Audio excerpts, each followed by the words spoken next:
Welcome, restless souls, to Carmen's Crypt.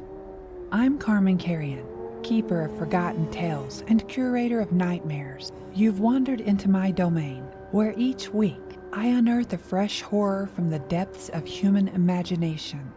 In these darkened halls, stories wait like hungry shadows. Each tale we've collected whispers of terrors both ancient and new. From crumbling mansions where something skitters behind the walls, to that strange text message you received at 3 a.m. from a number that shouldn't exist. So gather close. The candles are lit, the shadows grow long, and the witching hour is upon us. Are you prepared to face what lurks in the darkest recesses of Carmen's Crypt? Lock your doors, still your nerves, and remember, here, every fear comes alive. This is Carmen's Crypt. Your sanctuary of scares awaits. The morning Callie James found the tracks, the thermometer outside her Hiawatha National Forest Ranger Station read -23 degrees. She recorded the temperature in her logbook with hands that still held traces of sleep warmth, noting how the mercury had been dropping steadily for the past week. Michigan's Upper Peninsula had always seen brutal winters, but this was different. Crystal Lake would freeze completely this year. She could feel it in the way the cold had shifted. This wasn't the sharp, bright cold of normal winter days that nipped at exposed skin and made the world feel alive. This was something else entirely. A deep, dense cold that seemed to swallow sound and blur the edges of reality. It had weight to it, as if the air itself had become thick with ancient ice, carrying the stillness of geological time. The kind of cold that belonged to the age of glaciers, when sheets of ice had carved these Great Lakes valleys from living rock. Her morning routine was second nature after 5 winters at Crystal Lake Station. Up at 4:30 a.m., she'd let the shower run until the old pipes stopped groaning. The hot water never lasted long, but even a 5-minute shower helped chase away the night's chill. She'd learned early on to keep her uniform in the bathroom while she showered. Cold fabric against warm skin was a shock she'd rather avoid. Layer by layer, she'd armored herself against the cold. First the thermal underwear, then wool socks, never cotton. Cotton killed in these temperatures. Fleece-lined cargo pants next, followed by a moisture-wicking long-sleeve shirt, a wool sweater, and her heavy uniform jacket with its familiar weight and patches. Her dark hair went into a tight braid. Loose hair could freeze and break in these temperatures. Breakfast was always the same: oatmeal with honey and dried fruit, eaten while checking yesterday's reports on her laptop. The coffee maker's gurgle provided a comfortable backdrop to the wind's howl outside. She'd fill her thermal mug last. Coffee stayed hot longer if the mug was pre-warmed with hot water. The final steps never varied: checking her gear bag, first aid kit, flares, spare radio, emergency blanket, strapping on her utility belt with bear spray and flashlight, and pulling on her insulated boots. The boots stayed by the heating vent overnight. Cold boots could mean cold feet all day, and cold feet could mean death in the wrong situation. Last came the gloves, thick enough for warmth but thin enough to still handle equipment, and her ranger hat pulled low over her ears. She carried her travel mug and gear bag out to her patrol vehicle, a Forest Service 4-wheel drive SUV, equipped with snow tires and emergency equipment.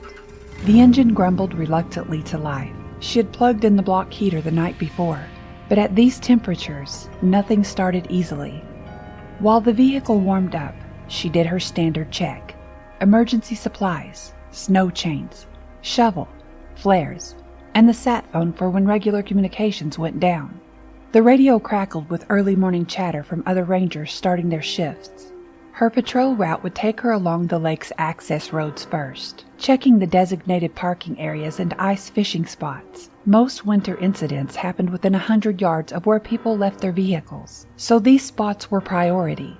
The SUV's headlights cut through the pre-dawn darkness as she pulled away from the station, the snow squeaking beneath her tires. The first hour was routine. 3 ice fishing shelters had popped up overnight at the north access point. She logged their locations and checked for proper permits displayed. At the east lot, she helped a shivering college student change a flat tire. The kid had driven up from Marquette for early morning photography. The west access was empty except for Jack Miller's old pickup. He always claimed the best walleye spots before dawn. Everything normal, everything quiet. Too quiet, really. Usually she would hear snowmobiles in the distance or the hollow thump of ice expanding on the lake. But this morning, sound itself seemed frozen. Even her radio chatter was oddly muted, the usual early shift check-ins coming through garbled and faint. She was halfway through her standard route when she saw them. The tracks starting in the middle of the lake. Callie pulled the SUV to a stop at the closest designated parking area, grabbing her gear bag and switching her radio to her belt clip. Even with the engine running, she knew she'd need to investigate on foot. The tracks started in the middle of the lake, just appeared, as if something had pushed up through the ice itself. Even from the shore, she could tell they were wrong. Too deep, too far apart, and leading straight toward her. Callie pulled out her phone and snapped several photos before approaching. The ice here was at least 2 feet thick. She had checked it herself yesterday, but as she followed the tracks onto the lake, her hand instinctively rested on her bear spray. Whatever had made these wasn't a bear, or anything else she had encountered in her 15 years as a ranger. The first track was a perfect hole in the snow, plunging all the way to the ice. It was roughly foot-shaped, but too long, too narrow, with odd protrusions where toes should be. The space between tracks was enormous, easily 7 or 8 feet. No human could stride that far. Callie knelt beside one of the impressions, holding her hand above it. The air felt different here, colder, if that was even possible in this weather. She pulled out her infrared thermometer and pointed it at the track. The reading came back as an error message. Her radio crackled to life, making her jump. Static burst through the speaker, but beneath it, she heard something else, a sound like cracking ice, but musical, almost like singing. She adjusted the frequency, but the sound remained. "Base, this is Ranger James." She tried, but only got more of the strange crystalline singing in response. The sun finally crested the mountains, sending light skittering across the lake's surface. In the growing dawn, Callie noticed something she'd missed before. The tracks weren't just impressions in the snow. They were changing. As she watched, tiny ice crystals formed along the edges of each footprint, growing upward like miniature frost flowers. She took more photos, ensuring her GPS location was tagged. When she looked at the images on her screen, her breath caught. In the photos, the tracks seemed to glow slightly, a pale blue luminescence that wasn't visible to her naked eye. Callie looked up from her phone, surveying the path of tracks as they led toward shore. They ended at the tree line, not far from where she'd parked her truck. But something about their trajectory bothered her. She pulled up her phone's compass app and checked the direction. The tracks formed a perfectly straight line, aligned exactly with true north. As she stood there, plotting the track's path, the singing on her radio changed pitch. It became lower, more rhythmic, almost like words in a language she couldn't quite grasp. The sound made her teeth ache and her skin prickle. A shadow passed over the sun. Just a cloud, she told herself. But in that moment of dimness, Callie could have sworn she saw something move between the trees where the tracks ended. Something tall and thin, its edges somehow blurry, as if it wasn't quite solid. When she looked again, nothing was there. But her radio had gone completely silent, and in the sudden quiet, she could hear ice cracking somewhere out on the lake. A deep, rolling sound like ancient bones shifting in their sleep. Callie made herself walk slowly back to her truck, forcing herself not to run. She was a ranger, a professional. She'd write up her report, send in the photos, and investigate this properly. But as she started her engine, she couldn't shake the feeling that she had stumbled onto something that had been waiting a very long time to be found. And somewhere in the back of her mind, a small voice whispered that it might have found her too. Back at the station, Callie's hands shook slightly as she transferred the photos from her phone to her computer. The images shouldn't have been clear. Phone cameras typically struggled in pre-dawn light, but each shot was impossibly crisp. The tracks glowed with the same ethereal blue luminescence she had noticed at the lake, more pronounced now on her monitor. She found herself leaning away from the screen, something primitive in her hind brain warning her not to look too closely. The station's ancient heating system clicked and groaned, but she barely noticed the sound. Her fingers flew across the keyboard as she accessed the ranger station's digital archives, searching for any similar incidents. The database only went back to 2000, though, and she had a nagging feeling she needed to look further back. Physical records, she muttered, pushing away from her desk. The old records were kept in the station's basement, a place she usually avoided. The stairs creaked under her boots as she descended, flashlight beam bouncing off metal filing cabinets and illuminating decades of dust. The temperature dropped with each step. The heating system had never reached this far down. The beam of her flashlight caught the label she wanted: Incident Reports Pre-2000. She pulled open the drawer, the metal scraping like teeth against bone. The folders inside were organized by year, yellowed papers cramped with faded type and handwritten notes. She started with 1988, something about that year tugging at her memory. The folder was thicker than the others. Inside, she found a report filed by Ranger Marcus Webb, the handwriting rushed and uneven, as if written by someone trying to get everything down before they forgot, or before something happened. Her breath caught as she saw the first photograph, paper clipped to the top page. The image was grainy, black and white, but she recognized those tracks. They were less formed than the ones she had seen, more animalistic, but the spacing and depth were identical. Webb's notes described finding them on January 15, 1988, when Crystal Lake had frozen completely for the first time in decades. Callie flipped through more photos, her flashlight beam trembling slightly. The tracks in each subsequent image looked more refined, more intentional, as if whatever made them was learning, evolving. The final photo showed a set that could almost pass for human footprints, except for their impossible depth and spacing. Webb's last entry was dated February 2, 1988.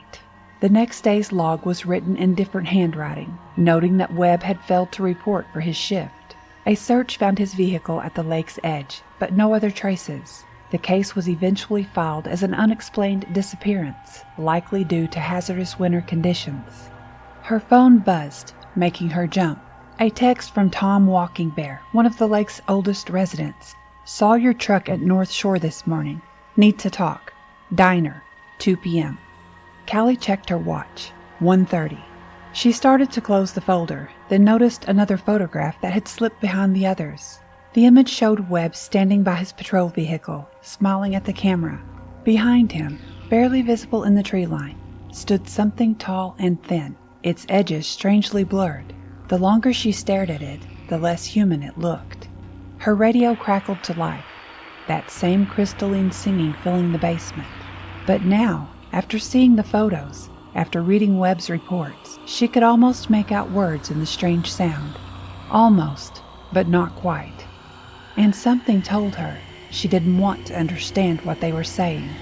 She shoved the folder back into the cabinet and took the stairs 2 at a time, not stopping until she reached the warmth of the main office. Her coffee had gone cold, but she didn't bother to reheat it. The diner was a 15-minute drive away, and she had questions that needed answers.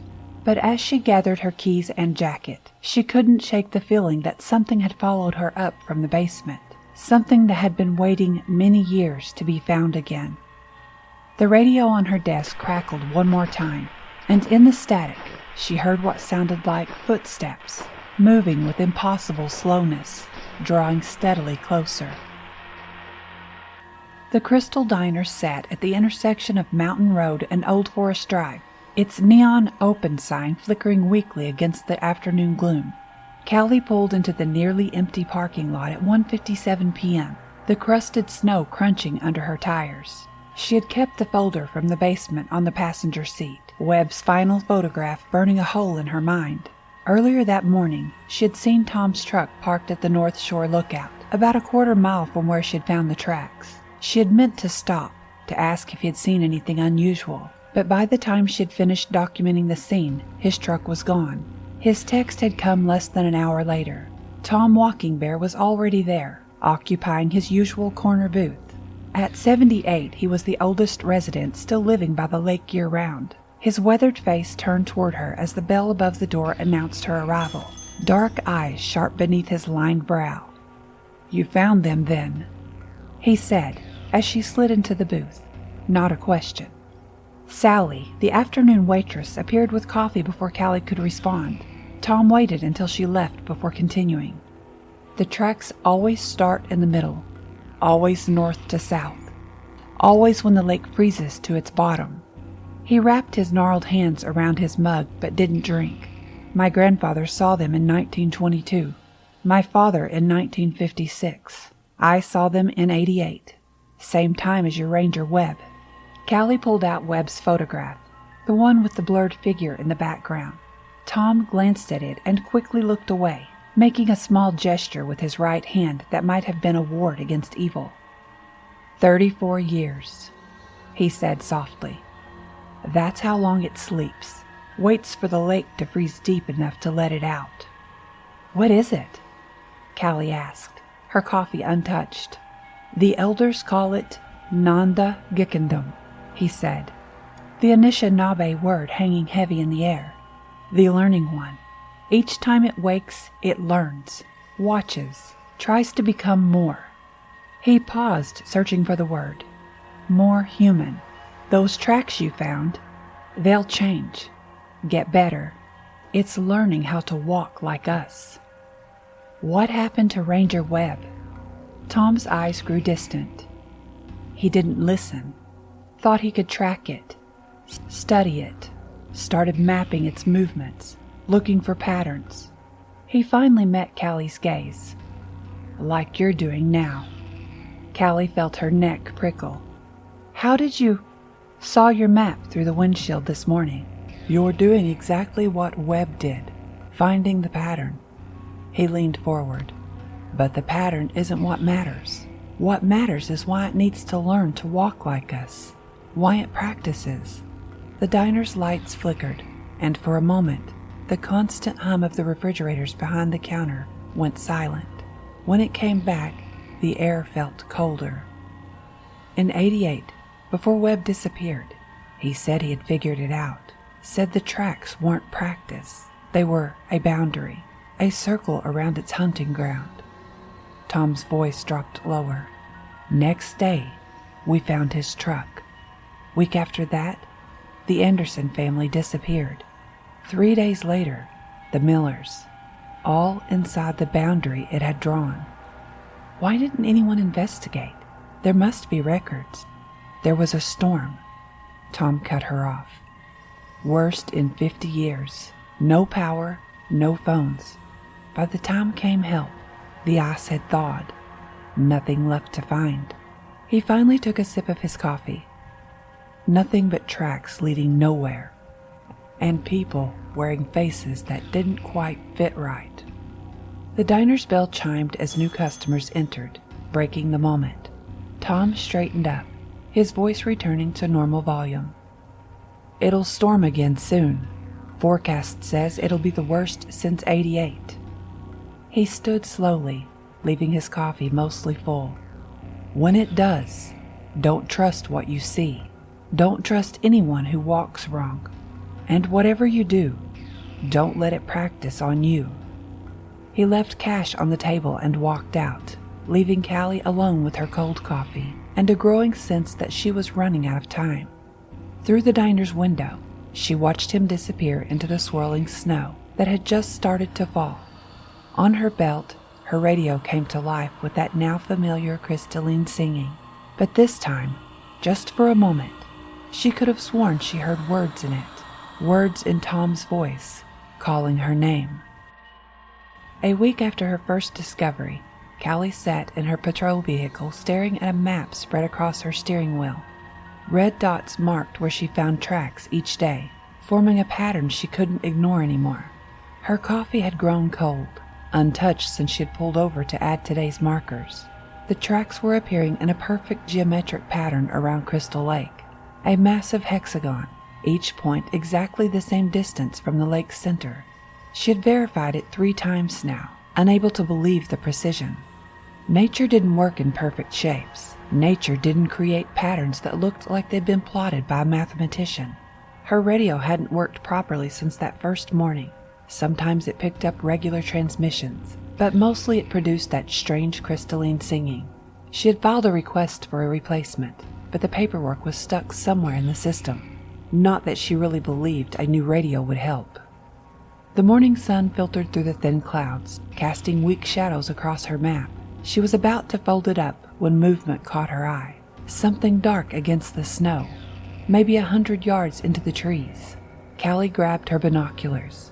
A deer lay in a small clearing, its body twisted in a way that made her stomach lurch. She knew she needed to investigate.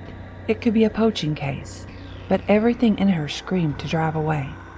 "Get it together, James," she muttered, checking her belt for bear spray before stepping out into the cold. The temperature had dropped again overnight, reaching -30. The air felt thick, almost syrupy, and carried a strange metallic taste. As she approached the clearing, she noticed the silence first. No birds, no wind in the trees, not even the crunch of snow under her boots seemed to carry properly. The deer looked like it had been arranged. Its neck was bent backwards, touching its tail, while its legs splayed out at precise 90-degree angles. But it was the frost patterns that made her stop short. Crystal formations radiated out from the carcass in perfect geometric shapes, matching the pattern she'd mapped out around the lake. She pulled out her phone to document the scene, but the screen went black. Not dead, black, as if the pixels had been filled with ink. The temperature gauge on her belt read error, just like it had with the tracks. That's when she saw it. Through her peripheral vision at first, a tall, thin shape, standing between two distant trees. When she turned back to look directly at it, the shape seemed to blur, like heat waves rising from summer pavement. But this was no heat mirage. The air around it sparkled with ice crystals, and as she watched, frozen particles began forming geometric patterns in the air between them. The radio on her belt erupted with sound, that crystalline singing, but closer now, clearer. She could almost understand the words, almost make out what it was trying to. "No," she said firmly, cutting off that line of thought. She took a step backward, then another. The figure moved, not like a person moves, with discrete steps and natural motion, but like stop-motion animation, appearing in a new position without traveling the space between. Now it was closer, its form more defined. It looked almost human, but stretched too tall, its proportions subtly wrong in ways that made her eyes hurt. Callie turned and ran. She reached her vehicle in record time, hands shaking as she fumbled with the keys. The engine roared to life, and she threw the SUV into reverse, tires spinning on the snow before finding purchase. As she turned onto the main road, she glanced in her rearview mirror. The figure stood in the middle of the path, its form now perfectly clear. It had taken on a more human shape, but it was like looking at a reflection in broken ice, fragmented, distorted, wrong, and it was holding something in what might have been its hand. Her map, the one she had left behind in her panic. Back at the station, Callie's hand shook as she drew the pattern again from memory. The hexagon around the lake was complete now, and somehow she knew there wouldn't be any more tracks appearing around the perimeter. Whatever was out there had finished drawing its boundary. Now it was ready to begin.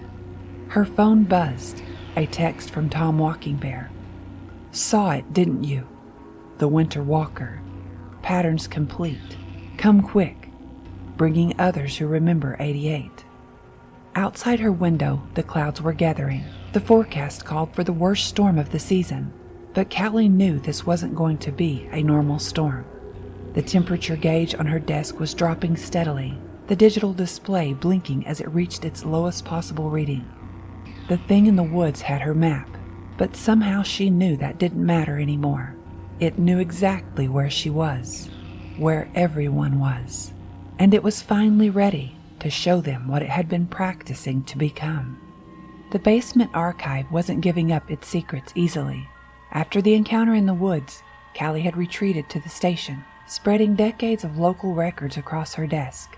Her earlier search had focused on ranger reports, Now she dug deeper, pulling building permits, weather records, missing persons reports, anything that might help her understand what they were facing. The station's old radiator clanked and hissed, but she barely noticed. Her attention was fixed on a series of photographs laid out in chronological order. 1922, 1956, 1988, and her own photos from this year. In each set, the tracks evolved from animalistic to almost human, but something about the progression bothered her. She rearranged them again, trying to see the pattern that nagged at the edges of her mind. Her phone buzzed. Another text from Tom. Meeting at my place, 7 p.m. Bringing Howard Miller and Shelley Anderson. Time you heard the whole story. The names hit her like a physical blow. Miller, Anderson. The same family names Tom had mentioned at the diner. The families that had disappeared in '88. She checked the time. 6:15 p.m. The snow was falling harder now, thick flakes visible in the beam of the station's exterior lights. Her radio crackled. Through the static and singing, she heard a voice that might have been Webb's, might have been Tom's, might have been something else entirely. She shut it off. The drive to Tom's cabin took longer than usual. The snow was already 4 inches deep on the roads, and the wind had picked up, driving white sheets across her headlights. She kept her speed low, watching the trees beside the road. More than once, she thought she saw something moving in the forest, but she forced herself not to look too closely. Tom's cabin sat back from the road, a sturdy structure of logs and stone that had weathered countless winters. 2 other vehicles were already parked outside, a weathered pickup and a newer SUV. Smoke curled from the chimney, and warm light spilled from the windows. The wind died completely as she stepped out of her vehicle. The sudden silence felt deliberate, as if the night itself were holding its breath. Her boots crunched on the new snow as she approached the door, but the sound seemed muffled, wrong. Tom opened the door before she could knock. Behind him, a man and a woman about his age sat at a heavy wooden table. They had the same look as Tom, the hard eyes of people who had seen something they couldn't unsee, who had carried a secret for too long. Howard Miller, the man said, standing. This is Shelley Anderson. We're what's left of the ones who survived '88. Shelley Anderson's hands were wrapped around a mug of what smelled like Tom's strong coffee. We were children then, she said softly. Everyone thought we were just telling stories, making up tales about why our families disappeared. Sit, Tom said, pulling out a chair. It's time you knew, really knew. He opened a trunk near the fireplace and pulled out a leather-bound book. My grandfather's. He was the first to understand what it was doing, what it wanted. He placed the book on the table. The tracks aren't just practice, they're ritual, a claiming. Howard nodded. Each time it returns, it claims more territory. Each time, it learns to mimic us better. In 22, it could only manage basic movements. In 56, it learned to copy our shapes. In 88, he trailed off. In 88, it learned to take our faces. Shelley finished.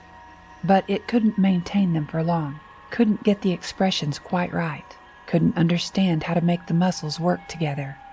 Her hands tightened around her mug. That's why it needs practice. That's why it takes people. It studies them, learns from them, tries to understand how we move, how we work.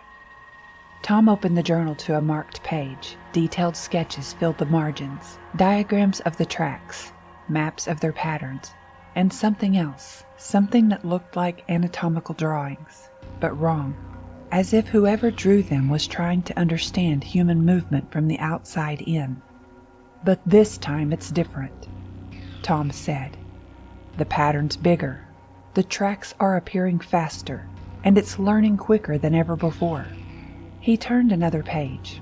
My grandfather wrote that it was patient, that it would take as long as it needed to get things right. But now it's in a hurry. Callie finished, understanding dawning. She pulled out her phone, showing them the photos of the geometric frost patterns around the deer.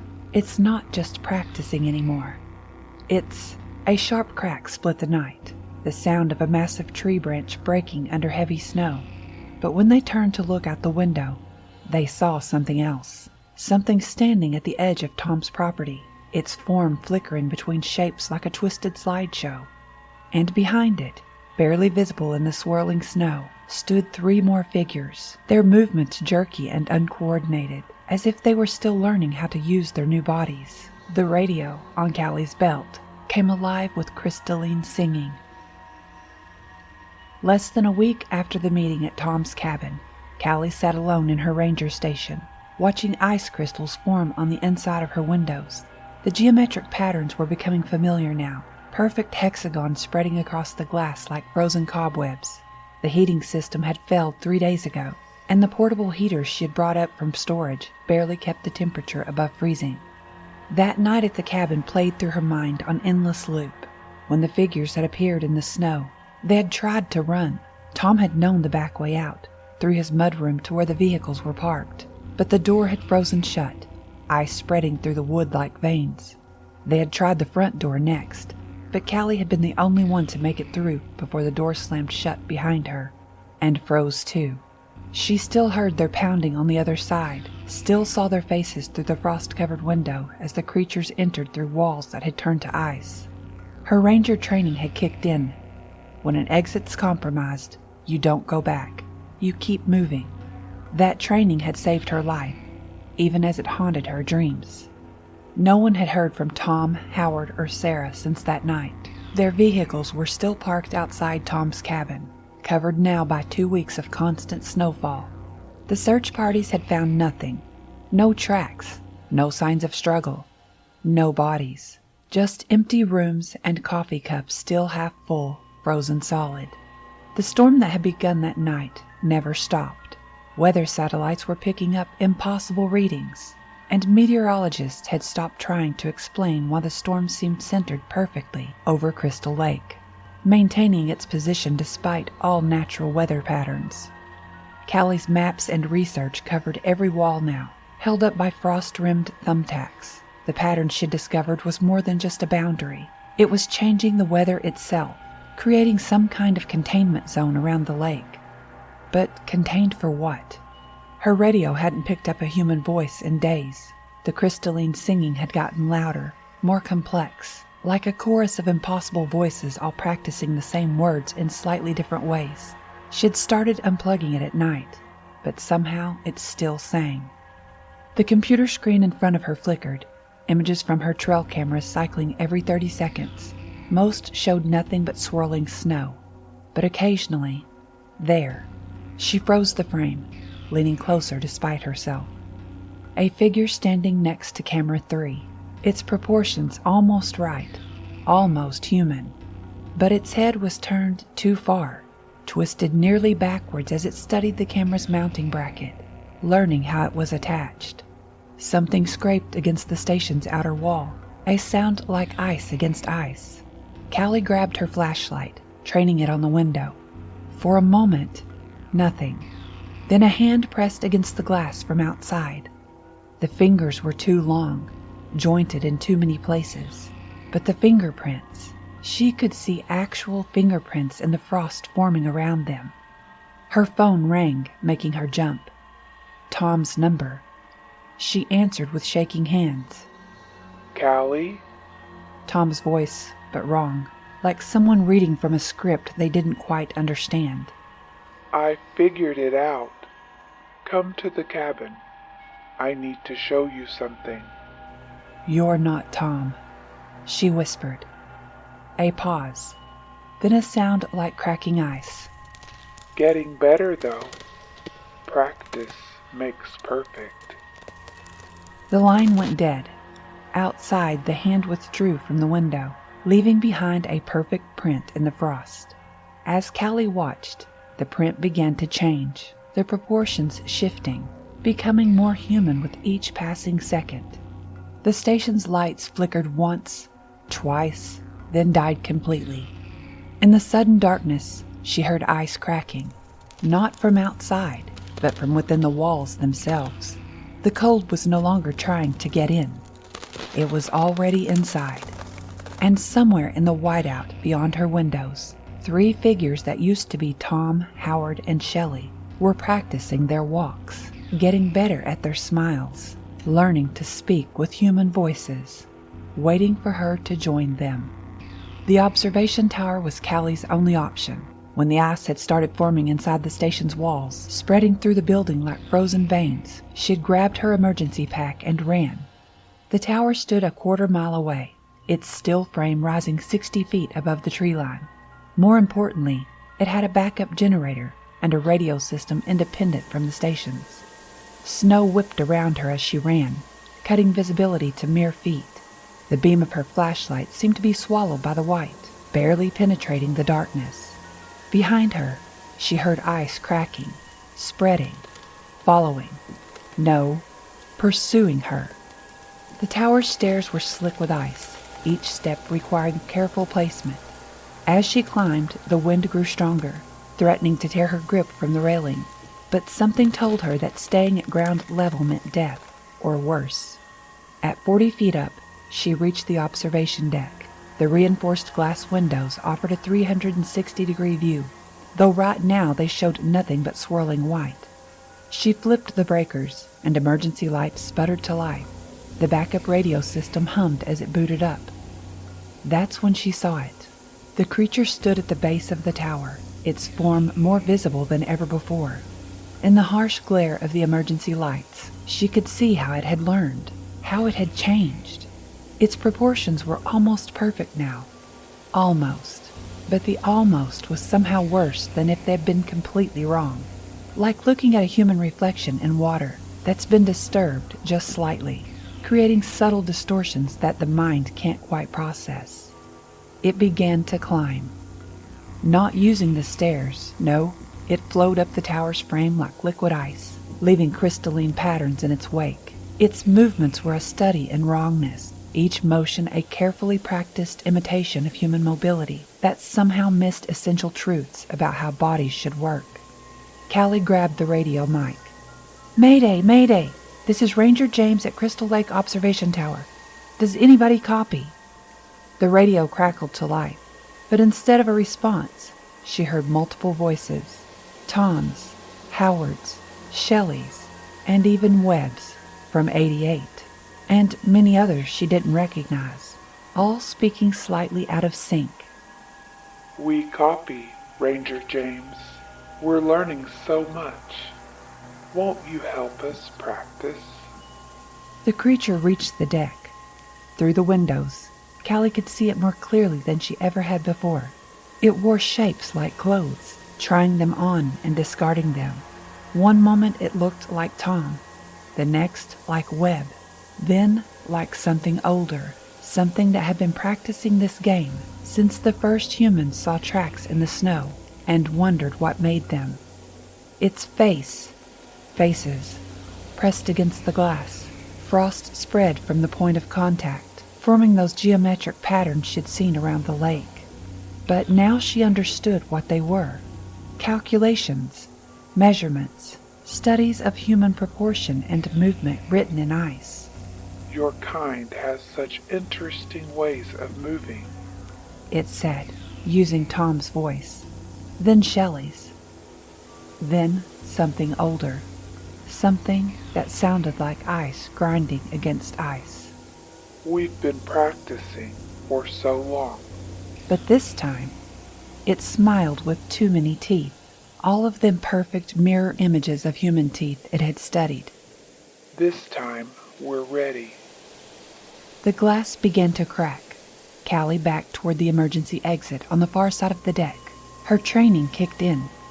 60 feet up, snowdrifts below at least 15 feet deep, survivable if she landed right. The creature's form rippled. "The others helped us practice walking." Webb's voice began now. "Running." Howard's voice. "But you're going to help us practice something new." Its own voice, like breaking ice. "You're going to help us practice surviving." The glass shattered. Callie turned and ran, crashing through the emergency exit onto the outer platform.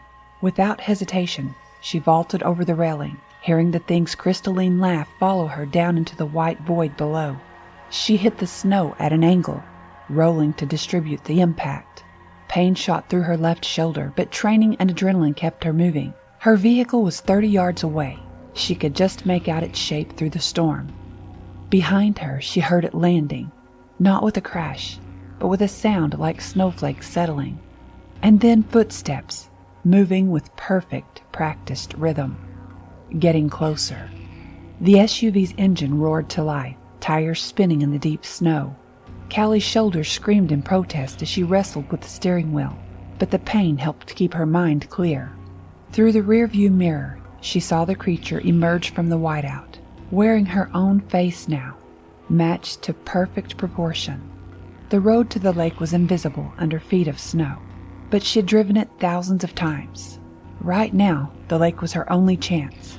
She remembered Webb's final photos, Tom's grandfather's journal, the ancient warnings. The creature needed the lake frozen to its bottom, needed that perfect, complete freeze that only came every 34 years. Her headlights caught glimpses of other figures moving through the trees alongside her vehicle. The one that used to be Tom, Howard, and Shelley. Their movements now perfectly, terrifyingly human. They were herding her toward the lake, she realized, letting her think this was her own idea. The engine died. Not slowly, not with any warning. One moment running, the next frozen solid. The temperature gauge read 60 below zero. Impossible cold radiating from something moving up through the engine block like living ice. Callie grabbed her pack and burst out of the vehicle. The lake was only a quarter-mile away. Behind her, she heard the SUV's metal groaning as it froze and contracted, the windows shattering in the cold. She ran. The snow was past her knees, but fear and adrenaline pushed her forward. Her breath froze instantly in front of her face, creating a cloud of ice crystals that sparkled in her flashlight beam. The cold was different here. Older, hungrier, alive. The tree line ended abruptly, opening onto the lake's frozen surface. Callie's boots slid on the ice as she ran, her flashlight beam reflecting off the glassy surface. No snow here. The wind kept it clear, revealing the lake's frozen heart below. They were waiting for her. The creature and its 3 practiced ones stood in a perfect square around her, their forms flickering between human shapes like cards being shuffled. The ice beneath her feet was completely transparent, and in its depths, she saw something that made her heart stop. Bodies, dozens of them, preserved in perfect clarity. All the missing ones, frozen in poses of practice, some twisted into impossible shapes, others eerily perfect in their mimicry of human movement. She recognized Webb among them, his face frozen in an expression of horrified understanding. "We learn more each time," the creature said, using all its voices at once. "The cold preserves the lessons, keeps them fresh, perfect." It stepped closer, ice crackling beneath its feet. "But we need new lessons now, new practices." The ice shifted beneath Callie's feet, not cracking, but moving, like muscles made of frost. The creature had never been separate from the lake, she realized. The lake was its body, the ice its skin, and they were all standing inside it. But that meant... Callie pulled the flare gun from her pack. The creature laughed with borrowed voices. "Fire cannot harm ice.